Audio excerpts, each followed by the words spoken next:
Okay, so what is a history log? Let's just say I move a file around. You know what OneDrive does? I moved this document to this folder.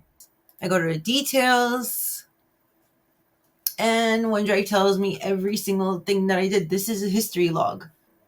This is what I'm asking, if we can do this, because if it's moving something to a folder, I want it to tell me I grabbed this file right here, like this one, and I moved it to this location right here, and now I'm going to report it on a log, either on Microsoft Excel or on the sidebar like this or whatever, because I want to know which folders did you search in, application, robot thing, whatever. Which subfolders did you search in?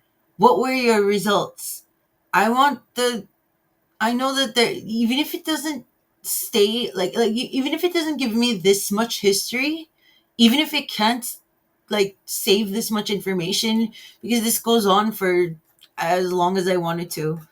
Um I wanted to give me the results of what it did after each search. Like, um even if it's on those pop-up boxes, that's fine, but even if it doesn't give me the entire history log like the way Microsoft OneDrive does in for a never-ending amount of time, I wanted to at least tell me I searched within the sub folder, sort me, and whenever I searched in sort me, I also searched in 2009, I also searched in 2010, I also searched in 2011, 2012, 2013, 14, 15, 16, 17, whatever, because I wanted the search function to run in the folder sort me, which is the main folder right here, and it has the 19 subfolders, and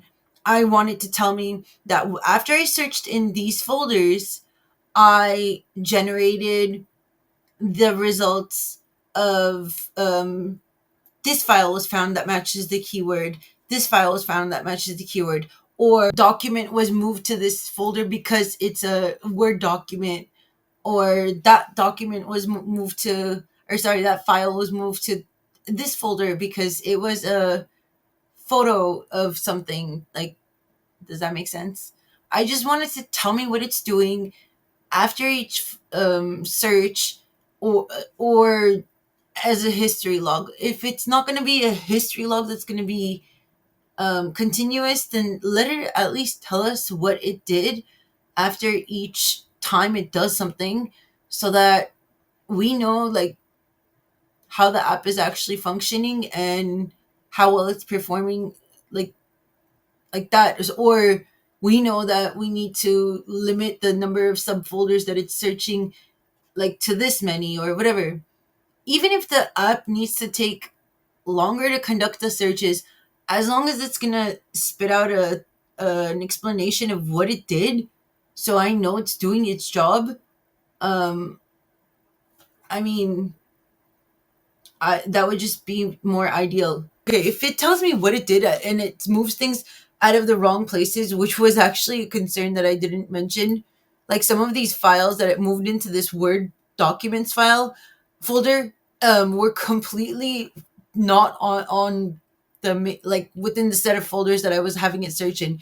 It was grabbing things from weird places, and I know that was probably because I was using the desktop files, but that's still, if it told me where it got it from, that would be ideal. So it's kind of like this. Let me see. Oh, history logs. When it conducts a search to report which exact folders and subfolders it searches in, when it moves files to the destination folder to report where it extracted the files from, when it renames files to report that it located fill in the blank, to rename it in location A, B, etc. So, example of a history log report. search and results conducted in um, path for documents. So let's say I clicked on the, if I literally if I selected a file location and then I clicked on the word documents, that's the example we're using right now. So this is the first path. This was the path that I inserted into the dialog box for before I clicked the word documents. And then it spits out what it did in each folder it looked in. So files located, file name one. And remember, this is all for the results for one single search. Okay, that's why it says end of results after the main location that it was looking in, which is main folder. Okay, so, and that's assuming the main folder is the folder name. Files located, file name 01.docs, and then it searched in subfolder A, but it's still in the main folder, and this results is still from one search conducted. So then let's highlight some important facts here. So like duplicates detected, file name 03, whatever.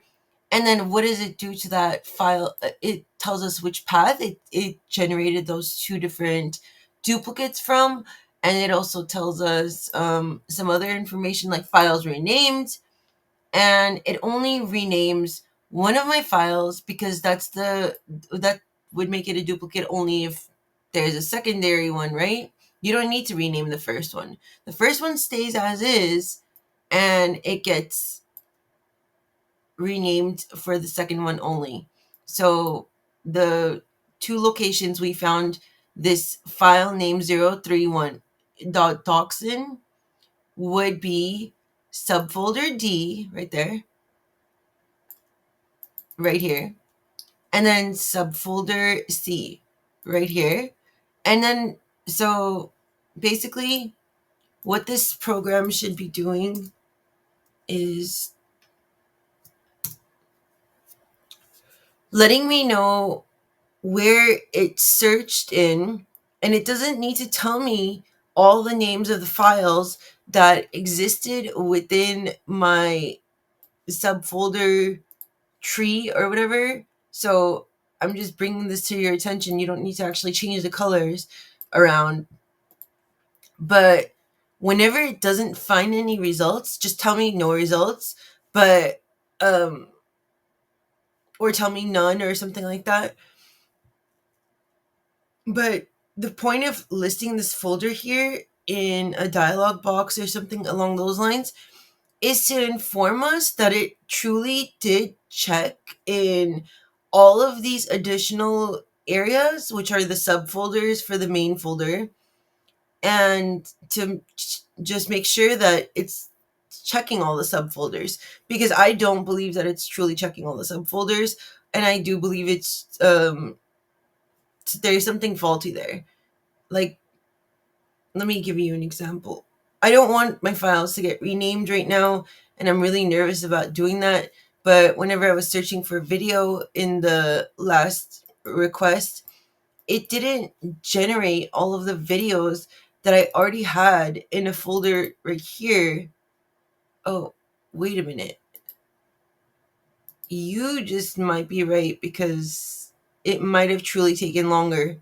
See, that's brings me into another problem.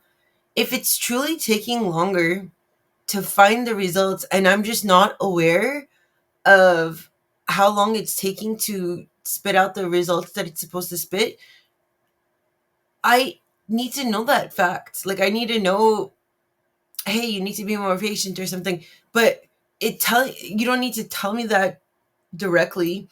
Giving me a log like this and then writing the word end of results um is good enough, because that tells me, okay, so as soon as it starts conducting its search, it's finding stuff, and it's moving on to the next path and the next path.